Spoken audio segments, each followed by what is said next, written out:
visai gyvenimo kokybei nepaprastai kenkia.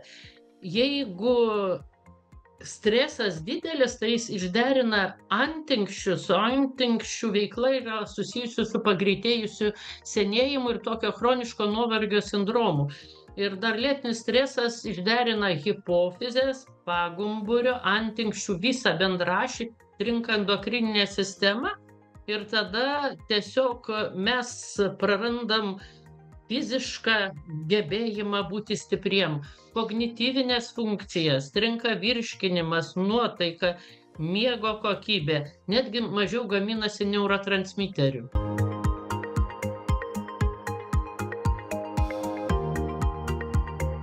Patarimai stresui gyvenimo būdo korekcija, tai yra sveika gyvensena, kuri apima judesį, mitybą, tai ką sakėt, žolės, papildai, meditacija, laiku gulimas, laiku kėlimasis.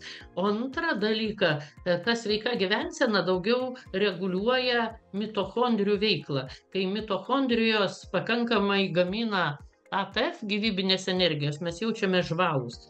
Bet antras dalykas, dėl ko mes jaučiamės stresuoti, labai pavargę, nėra žvalumo, sunku keltis, tai yra parasimpatinės nervų sistemos bloga veikla. Ir ją irgi šiek tiek pratimais galima koreguoti, bet pats geriausias koregavimas tai yra vis dėlto adaptogenai. Šaltas dušas, bet žolės. Tai tūkstantmečius metų žmonės vartojo tas žolės.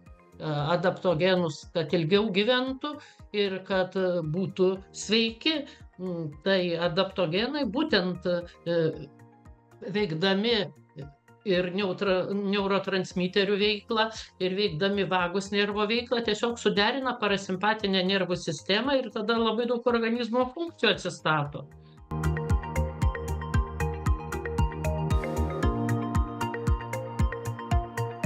Kaip ir visi adaptogenai, tai kognityvinį ir fizinį gyvybingumą.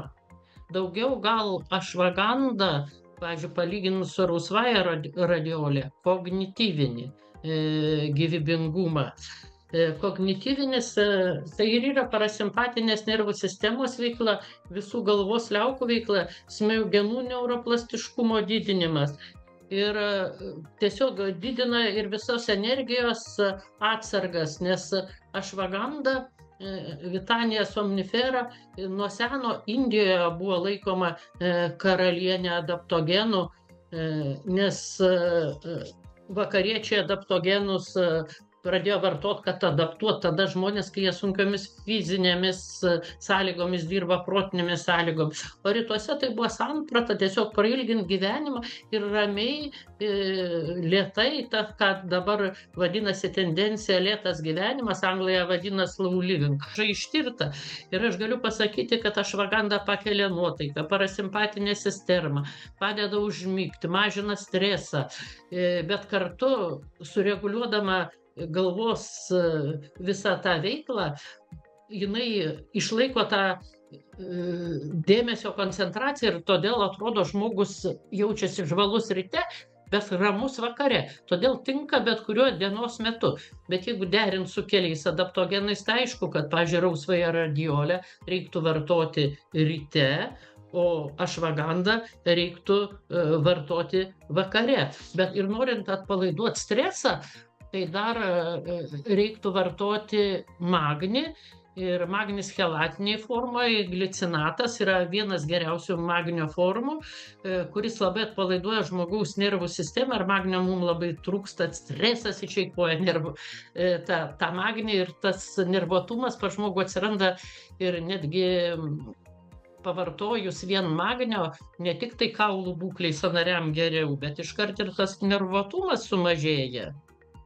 Ir tiesiog man labai įdomu, dar pasakysiu, kad ašvaganda labai tyrinėjama dėl artritų, kaip gerina ir reumatoidinio artrito ir paprasto artrito eigą, turi labai daug antioksidantų, tai yra gebėjimas. Visi antioksidantai tai lėtinių neinfekcinių ligų profilaktika. Tai unikalu.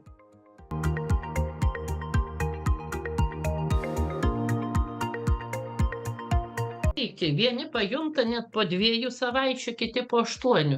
Tai ir moksliniuose straipsniuose daryti tyrimai rašo, po 2-4 savaičių pajuto tyriamųjų grupė, o jeigu nuovargio tas chroniškas sindromas, kai žmogus jau ir sunkiai atsikelia ir gal jau depresijos pradžia, tai yra 6-8 savaitės. Ir taip pat moksliniai straipsniai rekomenduoja žmonėm vieniem vartot 60 dienų ir daryti pertrauką, bet leidžiama iki 90 dienų.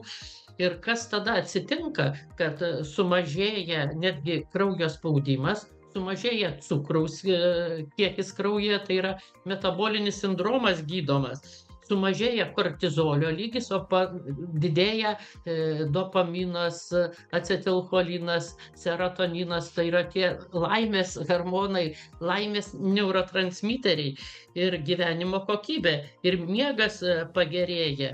Tiesiog labai didelis poveikis jaučiamas apskritai ir žmonėm, kurie net nematuoja visų tų rodiklių medicininių, kaip kortizolio ten lygio ar kraujospūdžio, jau patys po 4-5 savaičių sako, kad aš kitaip jaučiuosi, atsikeliu laimingesnis ir tai yra labai unikalu.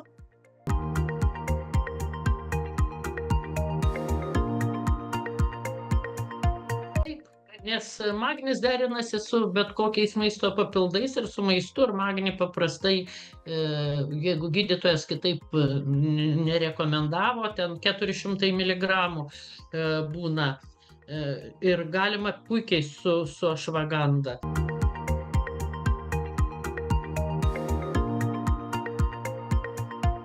Radiolė nuo seno žinoma įvairiose šalyse ir auga ir Lietuvoje, šaknis ir Sibire.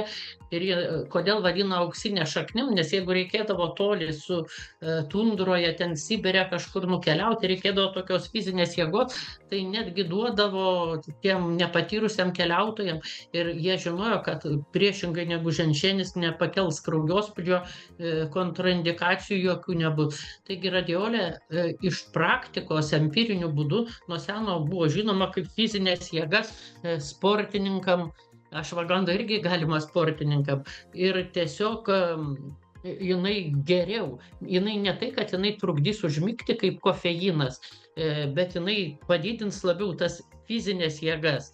Ir radiolė už tai rašo, kad kaip ir labiau tonizuoja, bet tas tonizavimas, tai ne kofeino tonizavimas.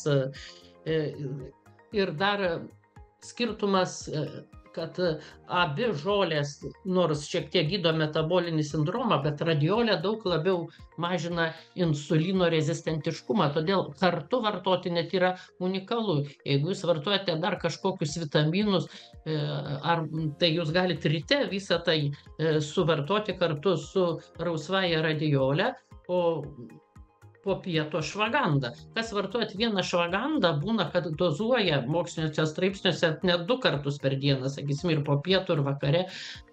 Ir būna ir šaknų ekstraktai, ir būna specialūs ekstraktai, kur tų vitanolidų labai daug. Tai rinkitės tuos, kur 5 procentai vitanolidų yra ekstraktuose, tada super jėga. Ir jūs suderinę šitas abu adaptogenus turėtų tą gyvenimo kokybę, tas žvalumas, tas pajautimas, kas aš esu, visiškai kitom spalvom nušvyst, kaip ruduo. Visom spalvom džiugina mūsų širdį, taip ir mes turėtumėm džiaugtis gyvenimu ir iš to sąstingio adaptogenai tikrai labai padeda išsivaduoti, pajust motyvaciją, pajust gyvenimą.